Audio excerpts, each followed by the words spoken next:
അസ്സലാമു അലൈക്കും വറഹ്മത്തുള്ളാഹി വബറകാതുഹു. മുജ്തബയിൽ നാം ഇന്ന് പരിചയപ്പെടുന്ന സ്വഹാബി വനിത ഉമ്മു സുലൈം ബിൻത് മിൽഹാൻ. നബി സല്ലല്ലാഹു അലൈഹി വസല്ലമയുടെ മാതൃകുടുംബമായ നജ്ജാർ വംശത്തിൽപ്പെട്ട ഉമൈസ എന്ന പേരുള്ള ഉമ്മു സുലൈം ബിൻത് മിൽഹാൻ മദീനയിൽ നിന്നും ആദ്യമായി ഇസ്ലാം മതം സ്വീകരിച്ച പ്രമുഖരിൽ ഒരാളാണ്.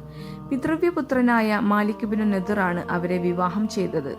മുഹമ്മദ് നബി സല്ലല്ലാഹു അലൈഹി വസല്ലം മദീനയിൽ എത്തിയതും പലരും നബിയെ നേരിൽ കണ്ട് ഇസ്ലാം സ്വീകരിച്ച വിവരവും ഉമ്മു സുലൈം തന്റെ ഭർത്താവിനോട് പങ്കുവച്ചു. അതോടൊപ്പം ഈ ആദർശത്തോടുള്ള അവരുടെ താല്പര്യവും അദ്ദേഹത്തെ സന്തോഷപൂർവ്വം ധരിപ്പിച്ചു. എന്നാൽ പ്രതീക്ഷയ്ക്ക് വിപരീതമായി സന്തോഷത്തിനു പകരം വെറുപ്പാണ് അയാളുടെ മുഖത്ത് സ്ഫുരിച്ചത്. ഭർത്താവിനെ ധിക്കരിച്ച് ഇസ്ലാം സ്വീകരിച്ചാൽ കുടുംബത്തിലുണ്ടാവുന്ന അഗ്നിപർവ്വതത്തേക്കാൾ ഭീകരമാണ് സത്യം മനസ്സിലാക്കിയിട്ടും മനസാക്ഷിയെ വഞ്ചിക്കുന്നതെന്ന് തിരിച്ചറിഞ്ഞ അവർ ഇസ്ലാം സ്വീകരിക്കാൻ തീരുമാനിച്ചു. കൂടെ മകൻ അനസും ആ തീരുമാനത്തോട് യോജിച്ചു. മാലിക്കിന്റെ അനിഷ്ടം ഗൗനിക്കാതെ ഉമ്മു സുലൈം തന്റെ മകനോടൊത്ത് ഷഹാദത്ത് കലിമ ചൊല്ലി മുസ്ലിമായി. ഇതേ തുടർന്ന് ക്ഷുഭിതനായ മാലിക് താൻ ഇനി ഈ വീട്ടിൽ ഒരു നിമിഷം പോലും നിൽക്കില്ലെന്നും ഭാര്യ പുതിയ മതത്തിൽ നിന്നും പിന്തിരിഞ്ഞതിന് ശേഷമേ തിരിച്ചു വരികയുള്ളൂ എന്നും പറഞ്ഞ് വീട് വിട്ടിറങ്ങി. ഒരു ശത്രുവുമായുള്ള ഏറ്റുമുട്ടലിൽ അദ്ദേഹം മരണപ്പെട്ടു എന്നാണ് ഉമ്മു സുലൈം പിന്നീട് കേൾക്കുന്നത്. യുവത്വത്തിൽ തന്നെ അവർ വിധവയായി. മകൻ അനസാണ് ഇനി ഏക ആശ്വാസം. അള്ളാഹുവിൽ പ്രതീക്ഷയർപ്പിച്ച് സദാ മകന്റെ ഭാവിയെക്കുറിച്ച് ഉത്സുകയായി കഴിഞ്ഞ ആ മാതൃഹൃദയത്തിൽ ഒരു ആശയം മുട്ടിട്ടു. മകനെ നബിയുടെ പരിചാരകനാക്കണം. അങ്ങനെ ചെറിയ പ്രായത്തിലെ ജ്ഞാനവും സന്മാർഗവും നേടി അവന്റെ ഭാവി ശോഭനമാക്കാമെന്ന് ആ ഉമ്മ ആഗ്രഹിച്ചു. ഈ ആവശ്യവുമായി നബിയെ സമീപിച്ചപ്പോൾ നബി തിരുമേനി സമ്മതിച്ചു. അങ്ങനെ അനസിന്റെ ജീവിതം നബിയുടെ കൂടെയായി. മകനും തനിക്കും ലഭിച്ച മഹാഭാഗ്യത്തിൽ സംതൃപ്തയായി ആരാധനയിലും അറിവ് നേടുന്നതിലും അത് പ്രചരിപ്പിക്കുന്നതിലും മുഴുകുകയായിരുന്നു ഉമ്മു സുലൈം.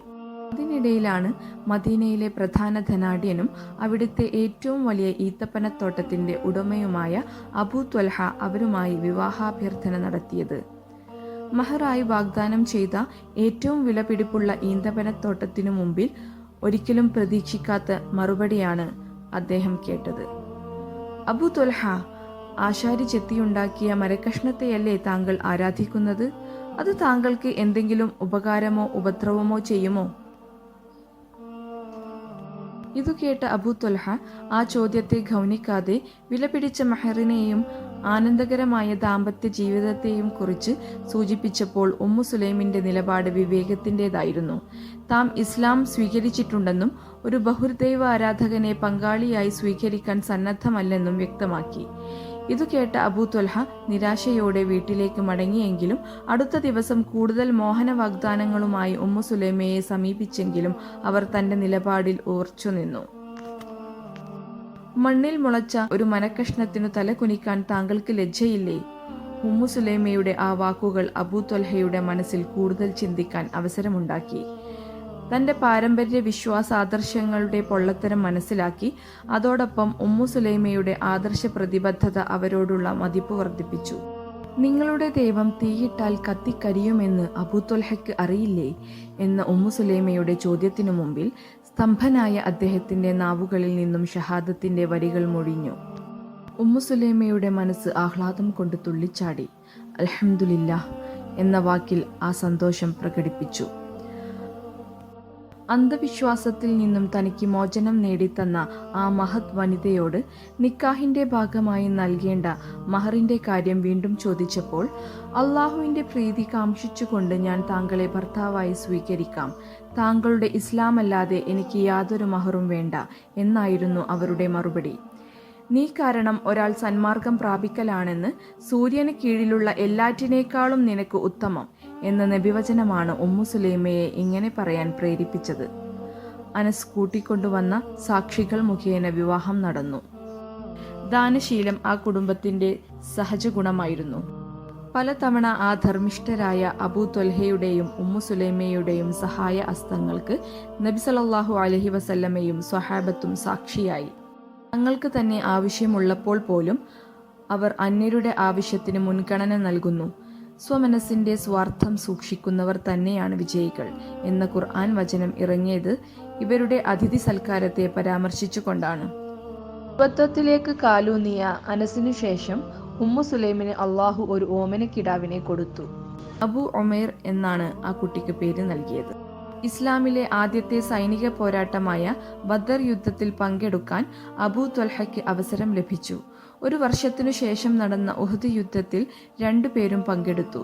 ദാഹിച്ചവർക്ക് വെള്ളം കൊടുത്തതും പരിക്കേറ്റവരെ ശുശ്രൂഷിച്ചും യുദ്ധഭൂമിയിൽ നിലയുറപ്പിച്ചിരുന്ന വനിതാ സംഘത്തിലായിരുന്നു ഉമ്മു സുലൈം. അബു ഉമൈറിന് രോഗം പിടിപെട്ടു. ആ സമയത്താണ് പിതാവിന് അത്യാവശ്യമായി ഒരു യാത്ര ചെയ്യേണ്ടി വന്നത്.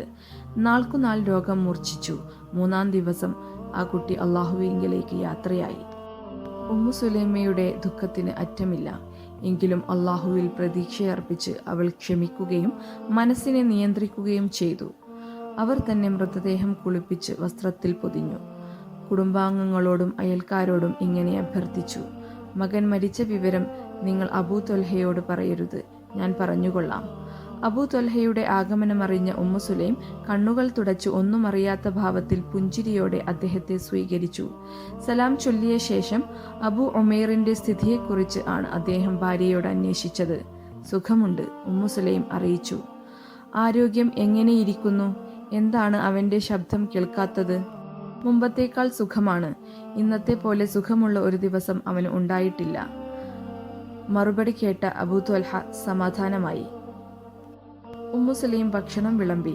അദ്ദേഹം അത് കഴിച്ചുകൊണ്ടിരിക്കെ അവർ മുറിയിൽ പോയി 2 റക്അത്ത് സുന്നത്ത് നമസ്കരിച്ച് തനിക്കും ഭർത്താവിനും ക്ഷമയും സമാധാനവും നൽകുവാൻ അള്ളാഹുവോട് പ്രാർത്ഥിച്ചു.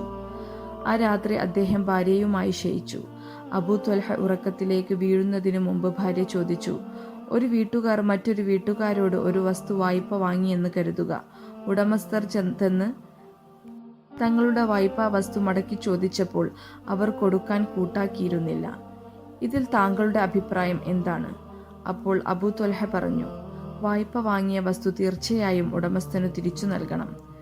തത്സമയം ഭാര്യ പറഞ്ഞു: താങ്കളുടെ മകൻ അള്ളാഹു നൽകിയ വായ്പയായിരുന്നു. അവനെ അള്ളാഹു തിരിച്ചു കൊണ്ടുപോയി. ഇന്നാ ലില്ലാഹി വ ഇന്നാ ഇലൈഹി റാജിഊൻ. ലാ ഹൗല വലാ ഖുവത ഇല്ലാ ബില്ലാഹ്. അള്ളാഹു സത്യം, ഈ രാത്രിയിൽ നീ എന്നെ ക്ഷമയിൽ തോൽപ്പിക്കുകയില്ല എന്ന് പറഞ്ഞ് അബൂ ത്വൽഹ കിടന്നു. അടുത്ത ദിവസം പ്രഭാത നമസ്കാരം കഴിഞ്ഞ് മടങ്ങവേ അബൂ ത്വൽഹ നബിയോട് തലേന്ന് സംഭവിച്ച കാര്യങ്ങൾ പറഞ്ഞു. ആ സ്ത്രീയോട് നബിക്ക് മതിപ്പ് തോന്നി. സഹതാപത്തോടെയും എന്നാൽ അത്ഭുതത്തോടും തിരുമേനി 2 കൈകളും മുകളിലോട്ടുയർത്തി പ്രാർത്ഥിച്ചു: അള്ളാഹുവേ, സത്യവിശ്വാസികളായ ഈ ദമ്പതികളെ നീ അനുഗ്രഹിക്കണമേ. ആ രാത്രിയിൽ ഉമ്മു സുലൈം ഗർഭിണിയായി. ഈയിടക്കാണ് ഖുറൈശികൾ കരാർ ലംഘിച്ചതിനെ തുടർന്ന് യുദ്ധത്തിലേക്ക് പുറപ്പെടേണ്ട സാഹചര്യമുണ്ടായ വിവരം അബൂ ത്വൽഹ ഭാര്യയെ അറിയിച്ചത്. തന്നെയും കൊണ്ടുപോകണമെന്ന് അവർ കേണപേക്ഷിച്ചു. അബൂ ത്വൽഹ ധർമ്മസങ്കടത്തിലായി. പൂർണ്ണ ഗർഭിണിയായ തന്റെ ഭാര്യ, ക്ലേശകരമായ യാത്ര, കഠിനമായ ചൂട്, യുദ്ധത്തിന്റെ കെടുതികൾ, വേറെയും പ്രയാസങ്ങൾ ഭാര്യയെ ബോധ്യപ്പെടുത്താൻ ശ്രമിച്ചെങ്കിലും ഫലമുണ്ടായില്ല. അവസാനം നബിയുടെ അനുവാദത്തോടെ അവരും യുദ്ധത്തിനു പുറപ്പെട്ടു. ഹുനൈൻ താഴ്വരയിലുണ്ടായ ഏറ്റുമുട്ടലിൽ ഭർത്താവിന്റെ കൂടെ ഉമ്മു സുലൈമയും പോരാടി. മടക്കയാത്രയിൽ മദീനയിൽ എത്താൻ സമയം അവർ ഒരു ആൺകുഞ്ഞിന് ജന്മം നൽകി. നബി തിരുമേനി ഒരു ഈത്തപ്പഴം ചാലിച്ച് വായിൽ വെച്ചു കൊടുക്കുകയും അബ്ദുള്ള എന്ന പേര് നൽകുകയും ചെയ്തു. ഇസ്ലാമിനെയും നബിയെയും സ്നേഹിച്ച മാതൃകായോഗ്യമായ വിശ്വാസിനിയായി ജീവിച്ച ഉമ്മു സുലൈം തന്റെ ലക്ഷ്യം സഫലമായെന്ന് സമാധാനത്തോടെയാണ് മരണപ്പെട്ടത്. നബി തിരുമേനി ഇങ്ങനെ പറഞ്ഞതായി സ്വഹാബികൾ കേട്ടു: ഞാൻ സ്വർഗത്തിൽ ചെന്നു. അപ്പോൾ എന്റെ മുമ്പിലായി ഒരു ആൾപെരുമാറ്റം ഞാൻ കേട്ടു. അത് മിൽഹാന്റെ മകൾ ഒമൈസ ആയിരുന്നു.